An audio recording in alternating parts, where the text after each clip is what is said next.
How to recruit remote workers. So that's a really long one. First, you should think about it. What is hidden under the term remote worker, and if you understand it the same way. So here we can deal with freelancers, okay? We can deal with potential candidates that you can hire full-time or part-time, sometimes even for one particular task, or even contractors. So how to even start? Well, you need to distinguish whom you need for your team. If you're hiring long-term, that person is supposed to be a team member or just do some projects, okay? So think about it first, because this is going to determine the whole path of how you recruit these people, how you source for them, how you even bring them on board, okay? So here we have the first thing. We already know whom we're looking for. Amazing. So now let's think about the industry.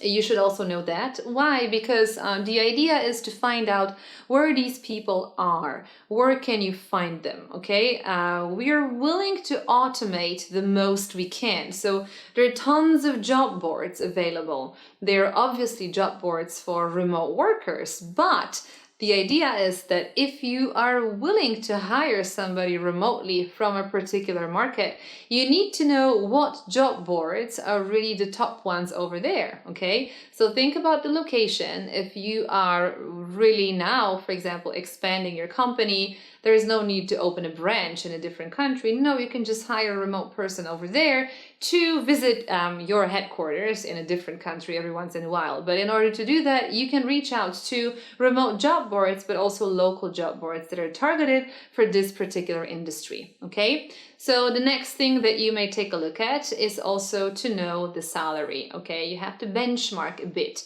So again, in order to do that, you should really do your homework and take a look at how much money you pay right now in your headquarters, how much money people get, and how much you should pay. Because remember, if you're willing to hire people remotely, locally, to say, hey, you don't have to come to the office, forget that. That's really not a problem. But if you are willing to hire people from different talent pools, you need to know how much you should actually pay there. So this is going to be really important. So what I do, and that's going to be my hint that I implement in different companies that are now going remote, we benchmark ourselves towards other remote companies as well, okay? Because this is where our talent pool may be. Those are the companies with which we're competing, okay? But then another aspect is, and I really come across this quite often, that companies tell me, hey, remote work is amazing. We're going to hire remote workers now, perfect, from different markets. But in my company right now, the people make this and this amount of money, so there can't be any discrepancy. It has to be the same solution, so that's what I'm paying. Well, and then it turns out when they start looking into the topic a bit deeper that no, they need to pay sometimes a bit more, maybe sometimes a bit less, and they're overpaying. So make sure that you do your calculation up front, okay? Another aspect is obviously all the campaigns and social media. That's also an amazing source where people gather, where people who look for remote work gather, okay? So you can also be active there. You can post job openings there as well. If you're really interested into this topic super deep, then well, reach out to me anytime and I will be happy to guide you through the process. And please consider one most important thing, and this is something that I keep telling everybody. I really believe in recruitment partners.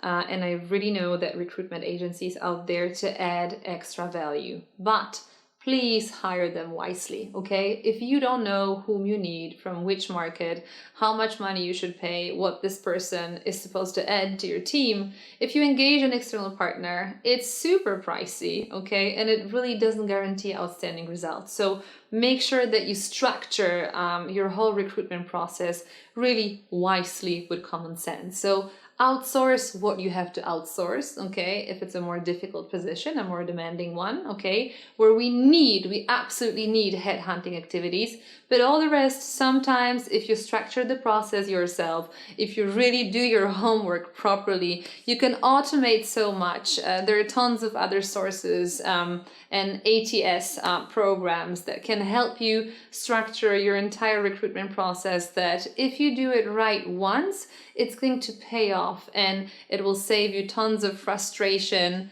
your frustration and the frustration of external recruitment partners, because you'll know what you're looking for and how to approach it.